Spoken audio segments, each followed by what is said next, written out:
Structuralism in literature, structuralist literary theory, structural literary criticism.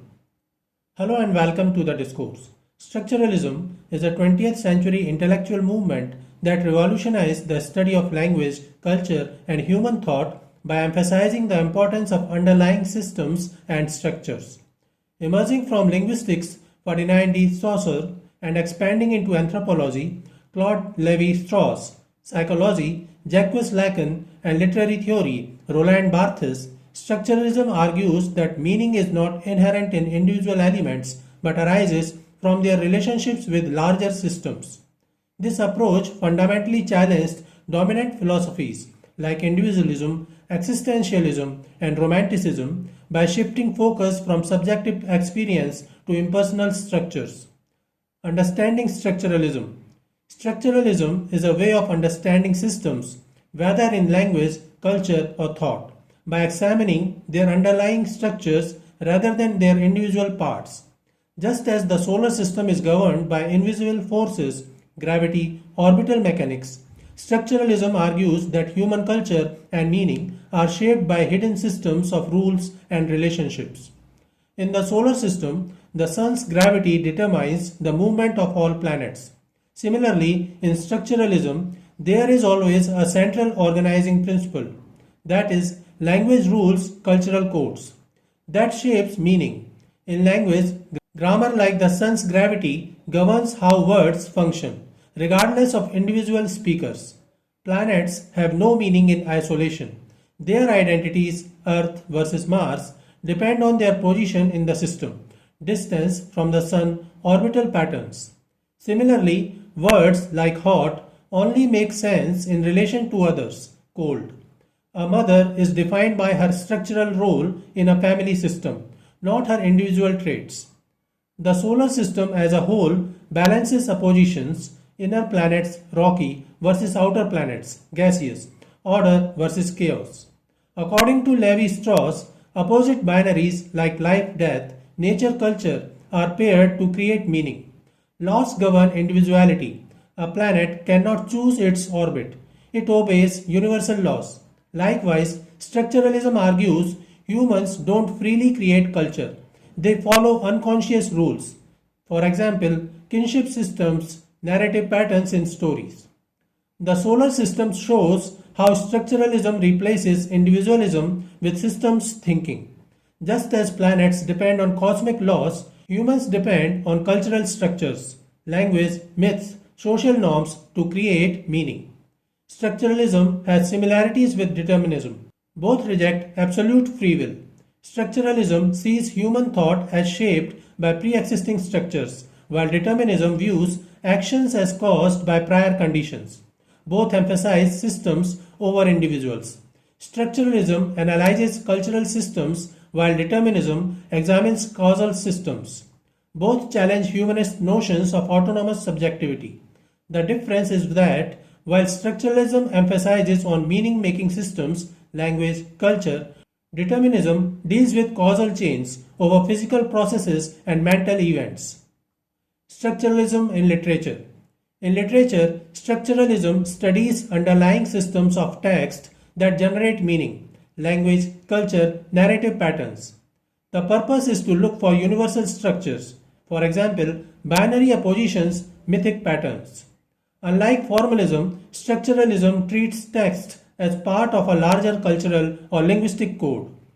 The core principles of structuralism include a system over isolated elements. Structuralists argue that meaning is relational, not intrinsic. For example, in language, words function as part of a structured system where their significance depends on their differences from other words. For example, hot is defined in opposition to cold. This principle, derived from Saussure's linguistics, applies to cultural phenomena as well. Myths, rituals, and social norms gain meaning through their place in broader systems. B. Binary opposites. Claude Lévi-Strauss demonstrated that human thought organizes reality through binary pairs: nature, culture, light, dark, raw, cooked, life, death. These oppositions structure myths, kinship systems, and even unconscious thought, revealing universal cognitive patterns. C. The death of the subject. Structuralists distinguish between visual phenomena, for example, spoken sentences, cultural practices, and the hidden rules governing them, for example, grammar, mythic patterns. The goal of structural analysis is to uncover these deep structures which operate beyond individual awareness or subjective perspective. Individualism, central to liberal humanism and Enlightenment thought, assumes that individuals are autonomous agents who create meaning through free will and rational choice, while society is a collection of independent actors, not a deterministic system. Saussure opposed this and showed that language speaks the individual. We don't control language, it pre-exists and shapes our thought. Our original ideas are constrained by linguistic structures. Lévi-Strauss and Lacan argued that even our desires and identities are products of cultural and psychic structures. For example, kinship rules the Oedipus complex, and thus free will is an illusion. In literature, a novelist does not invent literary conventions but uses pre-existing genres and tropes. Similarly, political ideologies, for example democracy, nationalism, are not freely chosen but internalized through social systems. Thus, the individual is a node within structures, not their master. Romanticists emphasized the individual's emotions, intuition, and creative genius, and expressed art as a direct expression of inner truth or transcendent beauty. Roland Barthes opposed this in his essay and declared the death of the author, arguing that texts are woven from cultural codes, not personal inspiration. For example, a love sonnet's power comes from its adherence to poetic conventions, not the poet's unique feelings. He advocated for a reader-centered approach, emphasizing that the text's meaning is created by the reader's interpretation and engagement with the language, rather than being dictated by the author's biography or historical context. Lévi-Strauss showed that myths and by extension literature recycle universal patterns, not individual inventions. The hero's journey appears across cultures because it reflects deep cognitive structures. Structuralists argued that Wordsworth's nature poetry relies on romantic tropes, sublime landscapes, solitary reflection, that are culturally constructed, not purely authentic.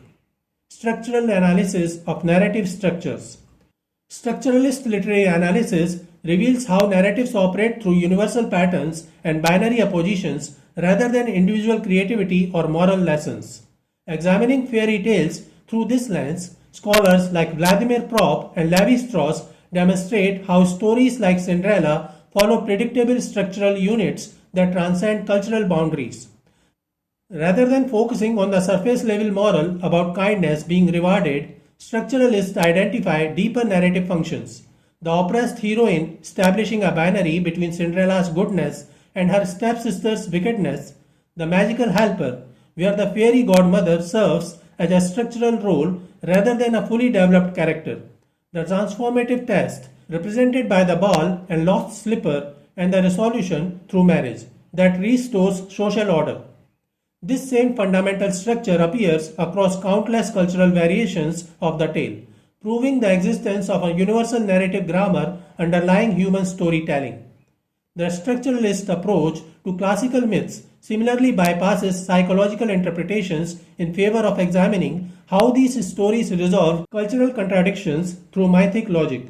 In analyzing Oedipus Rex, Lévi-Strauss showed how the myth's power stems not from Freudian concepts of repressed desires, but from how it mediates fundamental binary oppositions.